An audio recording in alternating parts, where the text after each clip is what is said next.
this is an iHeart podcast. Guaranteed human.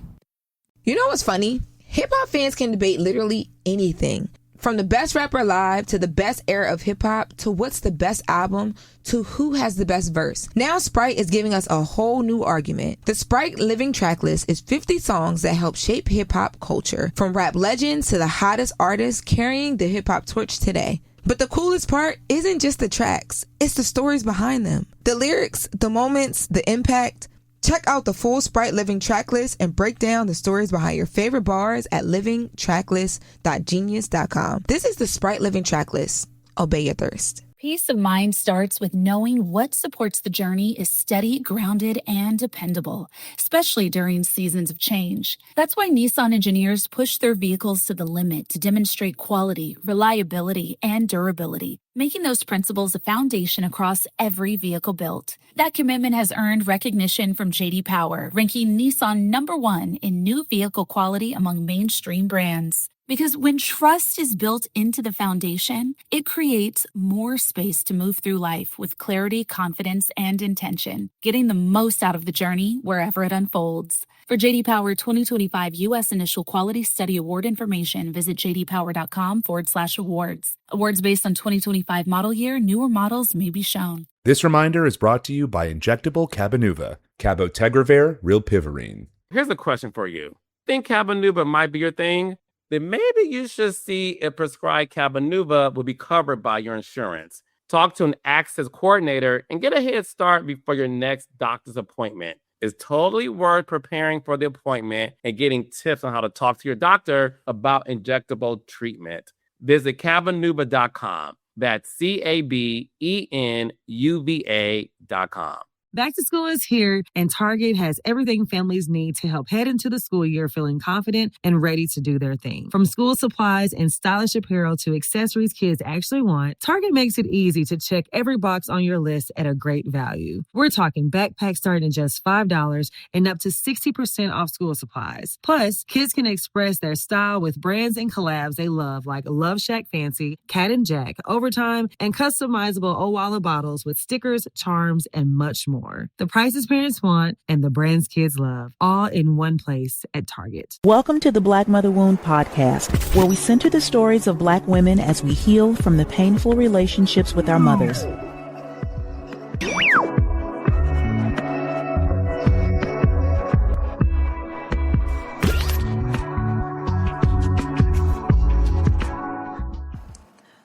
Now, before y'all say anything, I know, because I read the comments. You wanted a Uber car diary video. And I love that idea. I love that for you. Wouldn't that be nice if you could tune in and that's what you see? But guess what? It's not going to work like that. Because now, if I would have listened, I would have put myself in a box. I would have put myself in some type of contraption called expectations, and then I would have had an attitude with y'all because I agreed to do something because y'all thought it was a good idea, even though I know it didn't sit right with my spirit. So instead of that, you're going to get these videos wherever I am. Wherever the spirit leads me is where you're going to get them.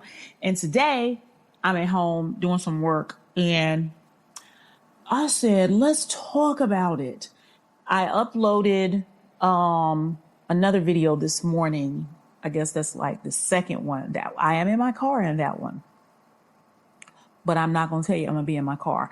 And these are not Uber diaries. I just happened to have the breakthrough because of driving Uber. But life is still happening. So I hope this is okay. All right. And it's funny because when I think about this video, I'm not even shooting on my big camera. I'm shooting on my phone. I don't have my super $300 microphone. I'm not dressed up. I didn't get no makeup going, which is what I would always do. And it would take me 3-4 hours to get y'all a video that's 20 minutes. And I'm like, the lesson, Jennifer, you're missing it. You fucking up and you are missing the lesson. And the lesson I'm learning, and maybe you can learn it too, is you're going to have to do it ugly. You're going to have to do it ugly. You're going to have to learn ugly. You're going to have to heal ugly. You're going to have to do it ugly. And doing it ugly is not, I'm going to tell y'all this. And I'm going to hold your ears for all my, you know who you are. Just hold your ears or just skip past this, okay? So there's this little girl. She's not a girl. She's a young woman that I follow. I don't follow her on TikTok. I don't think I do. I might. But she be talking about fellatio, right? And she's hilarious. She is so funny. And she always ends her videos saying, do it ugly. Do it ugly. It's only good if you're willing to do it ugly. And I'm always chuckling when she says that. And I'm like, that fits for everything that I'm about to say now. You're going to have to do it ugly. And the reason she's telling girls to do it ugly is because you want a result. You know what the result is, right? But you want to be seen as cute doing it. But in order to get the result that you want, you're going to have to do it ugly. You're going to have to do it ugly. And that is what I'm learning. I don't have it down because I really do want to go put on some concealer, some cheek blush, and some lip gloss. These might be the clothes that I slept in last night. It's possible. I can't even remember. But I'm pretty sure they are. But in order for me to get it out, and when I say get it out, one is the lesson, but the venue of me learning this lesson is also creating this content, right? And I want to believe that what I have to say is more important than all the bells and whistles. And ain't nothing wrong with bells and whistles. I love bells and whistles. But as a person who has been highly criticized and scrutinized, like as a child, and nothing is good enough, and why you doing that, and why you trying to be this way, and why you putting this on, and all of this criticalness that now was directed toward me, that now has been internalized. The only way to get out of it is to do it ugly. And y'all don't want to do it ugly, and I didn't want to do it ugly, all because it's like, if I do it ugly, nobody's gonna like it. How do you know?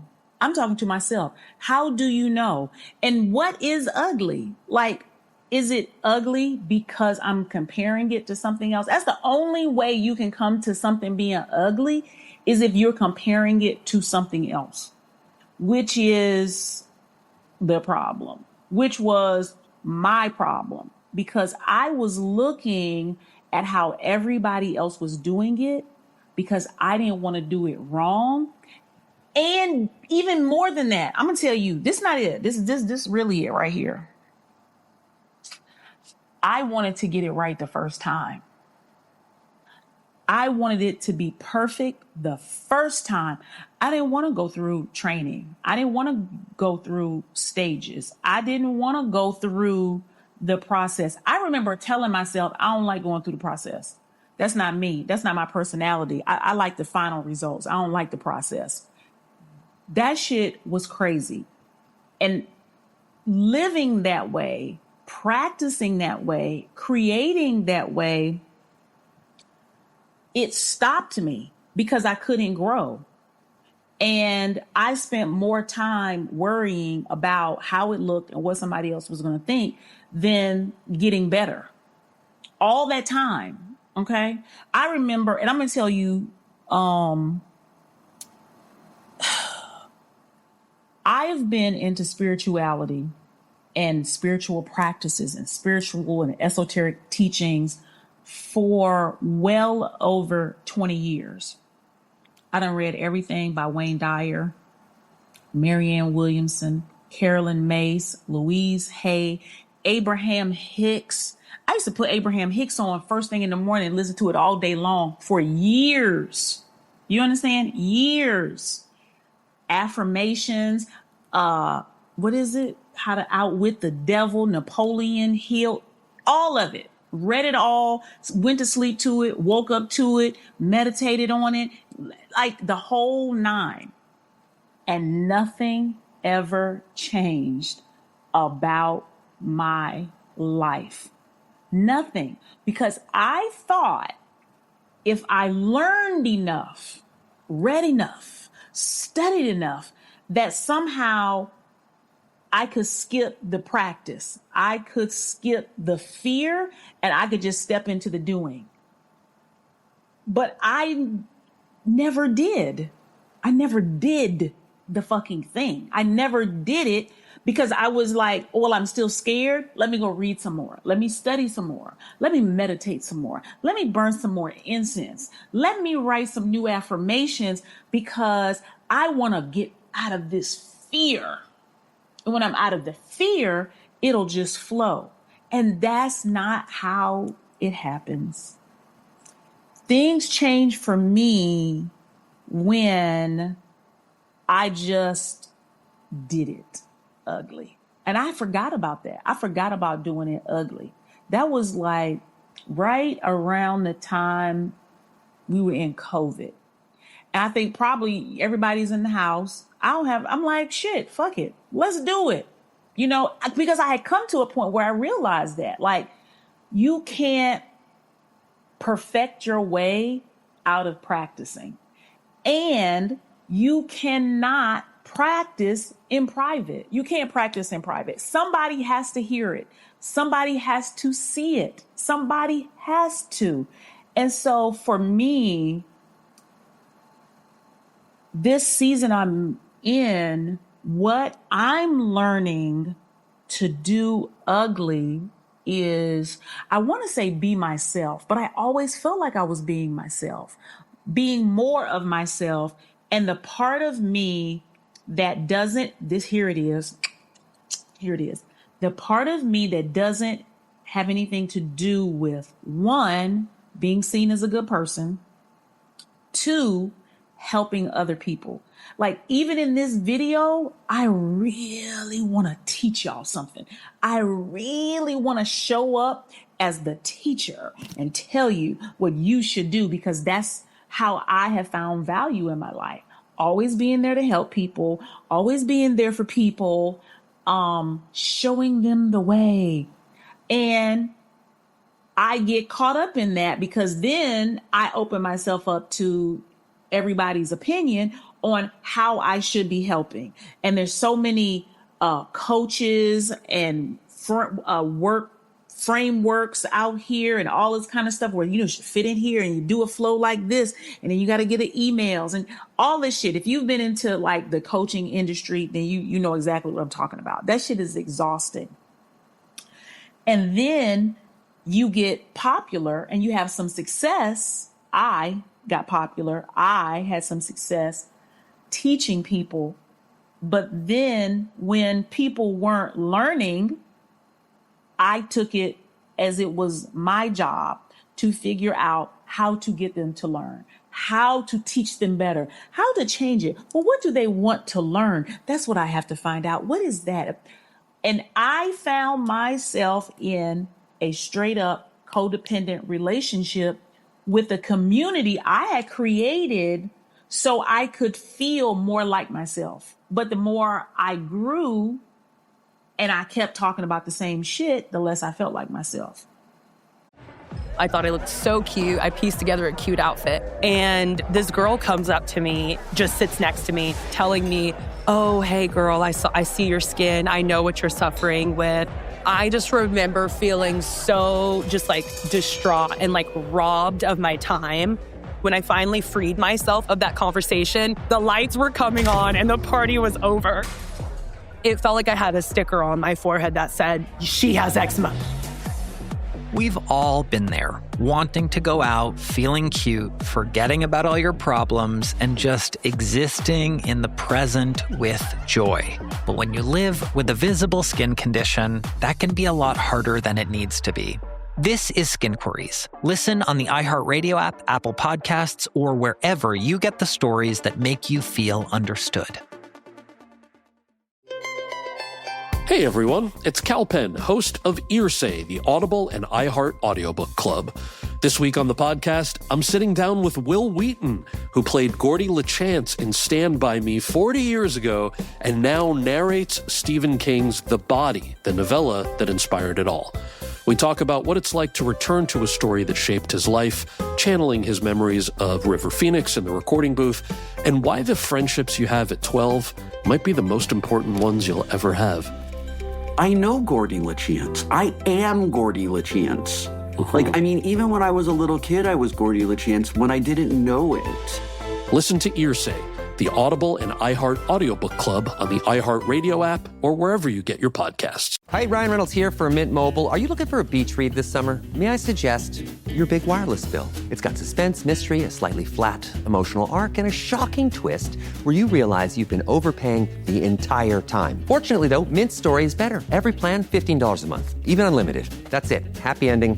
Zero tears. Give it a try at mintmobile.com/switch. Upfront payment of $45 for 3 months, $90 for 6 months, or $180 for 12-month plan required. $15 per month equivalent. Taxes and fees extra. Initial plan term only. Greater than 50 gigabytes may slow when network is busy. See terms. Bite into a stacked sandwich made with Hero Bread or a fully loaded bagel. And the only thing you'll think is delicious. You won't think it's up to 19 grams of protein, but it is. You wouldn't believe it has 11 to 32 grams of fiber, but it does. Hero Bread makes loaves, buns, tortillas, bagels, and noodles packed with taste, but without all the net carbs. We're talking 0 to 5 grams net carbs per serving. With Hero Bread, there are no compromises, just flavor. There's none of the stiff baked goods you'd expect from better-for-you brands. There's just the soft, fluffy bread you crave. Plus, small batch drops of indulgent favorites, like the popular 2-gram net carb Hero Croissant and 3-gram net carb Hero Pain au Chocolat. And right now, Hero Bread is offering 10% off your order. Go to hero.co and use code IHEART at checkout. That's code IHEART at HERO.co. All figures per serving of Hero Bread. See nutrition facts on hero.co. So what I'm doing now, even like literally in this moment, tick-tock, as I'm recording this, is how do I, and I could feel it, how do I want to show up for myself? What do I want to say for myself? Because I'm convinced, excuse me, that creating content like this, video content is what I'm talking about, is my path to healing. It is me doing it ugly. It is me showing up and talking. And I'm going to tell y'all, let me tell you, whenever I finish these videos, I don't think I've ever shared this. When I finish these videos, even when I finish recording my podcast, I have such a, what Brene Brown calls vulnerability hangover, because I am so, like, what I want to say is, like, I feel so humiliated. It's crazy, because when I look back at the video, I'd be like, girl, that was some real shit you said. That was good. And you look cute and you sound good. So I'm teaching myself now how not to abandon myself when I show up publicly, because this is the work I like to do. I like sharing my life. I like talking about my healing path. I don't know why, and I think that's been a big thing for me, was like, I had to have a reason why I wanted to be in front of the camera. It had to be helping people, because I didn't want to seem like I thought these are all, okay, I'm going to tell you just in real time, the things that are coming up, the words that are coming up in my mind. Jezebel, thinks she's all that, thinks she's too cute, selfish, the world revolves around her. All of those things come up. Like they were, as I'm recording this, it's like an army of motherfuckers in my head telling me that is what I'm doing by recording this video right now, by just sitting here. And I know that that's not true. And this is something actually that I enjoy. Like, it's fun for me. It's, you know what? I will say this. I don't know if it's necessarily fun for adult me, but my inner little girl, she fuck with this shit heavy. she loved being in front of the goddamn camera. You know what I'm saying? Like, she really loves it. And I'm here to do what she wants. Like, I almost feel, I do feel myself being emotional saying that, because she feels even recognized in this moment, because I think I was kind of doing the videos as adult Jennifer, and she's really the mastermind behind this. You know, she's the person that you see that you like. It's the 10-year-old me, 14-year-old me who is just, and it's funny because I want to give it an explanation right now. Like, I want to explain it to you so you understand, and so you agree, and so you accept it. And I'm working through that in this moment, because that's the whole thing I'm trying to unlearn. And that's why I'm willing to do it ugly. Okay? Like, young me don't care about being liked. She really doesn't. Like, she doesn't even realize if people like her or not, because she's so into what she's into and she having such a good time. It's like, how could you not love her? How could you not like her? How could you not want to hang out with her? Now, adult Jennifer, who has spent time observing the world, she's the one who wants to be liked. That's probably, I would say, 16-year-old me, right? After not ever, like, I didn't grow up being popular. I was like a late bloomer, ugly duckling. You know, my mama was Pentecostal, holiness, Church of God in Christ. So I had on a turtleneck, a sweater vest. Y'all know them long ass jean skirts with sweater tights and sneakers on. I was that girl with fuzzy braids. Okay? Fuzzy braids or fuzzy ponytails that was sticking out to the side. You hear me? And when I got a jerry curl, it was even worse. I'm not even going to go there with you. Needless to say, it was hard. And I had started to notice what popular girls look like, what they wore, how they dressed, the boys who liked them, how their hair looked. And I came to realize I wasn't like that, you know? And that, I think I made it my business as I got older to remedy that. And I think as I started to come into my own physically, and I was more seen more traditionally attractive, I was like, oh, I made it. But actually, I was better off on the outside looking in, because I wasn't affected by other people's standards of what was pretty or smart or funny, attractive, or who you wanted to be friends with. I didn't even have a clue about that shit, because I was literally in my own world all the time. But I'm now coming out of that, and it's something else to tear all of it down, all the things that you thought were important, what other people think, the things that they think are important, where you should be in your life right now, how things should look right now, and like really get back to the basics. It's a motherfucker, boy. And I would not change anything. Like I said in the last video, it's like I'm online. It doesn't even matter what anybody has to say. And also, this is the other reason why you should do it ugly. Can't nobody do shit. Like, really realizing that can't nobody do shit to you. If somebody don't like what you're doing, how you do it, when you do it, who you do it with, nobody can do shit. Nobody can do anything to you. Can't nobody punish you. That's the part of learning and healing the mother wound where I am right now. It's like, can't nobody fucking punish me. Literally, nobody can punish me. And I think about people who might be in my life, who might not like the content I create or things I say or choices I make. And I could feel me wanting to make the adjustment. And that adjustment, it's funny that I would call it an adjustment, but really it's self-abandonment. And it's fucked up how much we have been taught to abandon ourselves and call it being a good person, being a good friend, being a good relative, being a good parent, like all the things that it's like, well, that's part of being a grown up. You know, that's just, you have to abandon yourself. You have to get rid of parts of yourself that people don't like. Otherwise what? Otherwise fucking what? They won't want to be around you. They won't help you. They won't, I don't know. It's so funny because now I'm like, so what?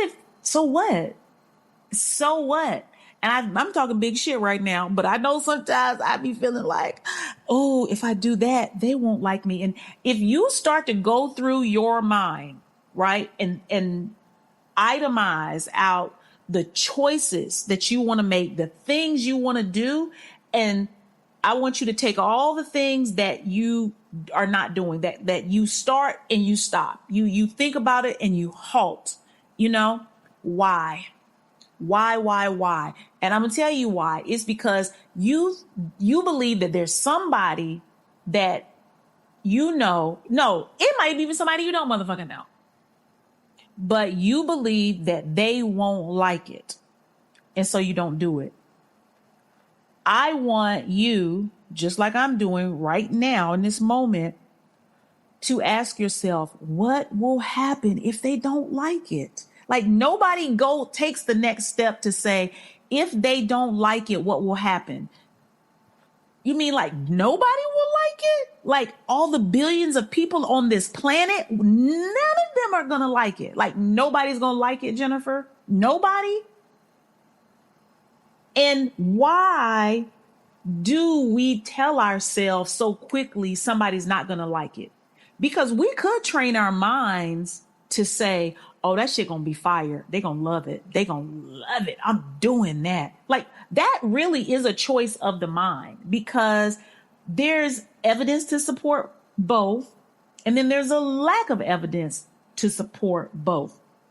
What I suggest, what I'm doing now is making it so fucking selfish that it's not even about if you like it or I like it. I take that back. It's not about if anybody else likes it. It's about if I like it. That's what it's about. Like, this is what I want to talk about today. Like, if I was to click on a channel on YouTube or on Instagram or TikTok or somewhere, this is what the fuck I would want to see. So I'm making the shit I want to see. I'm talking the way I want to talk. Because I love when y'all come in my comments talking about don't curse. You're so articulate. You're so smart. Wonderful black woman. You have so many wonderful things to say. And it gets messed up with all those curse words. Fuck you. I was going to say something really, real nasty after that. But I'm going to chill because I like staying monetized. But I cuss. I love cussing. I'm a cuss for the rest of my life. And research has shown that really intelligent people, you know what they do? They cuss and they don't pull into parking spaces. They back in because I'm backs in. Okay. So if you cuss and you back in, we the same type of people. All right. But you cannot, I'm not going to say, because there I go again in that mode of trying to teach you what you should do. I cannot show up as myself if I'm thinking about it being perfect in any way. Like it can't even, I want what my criteria is that it's real and that it's honest and that it's true. That's really where I want to stay. That's the sweet spot.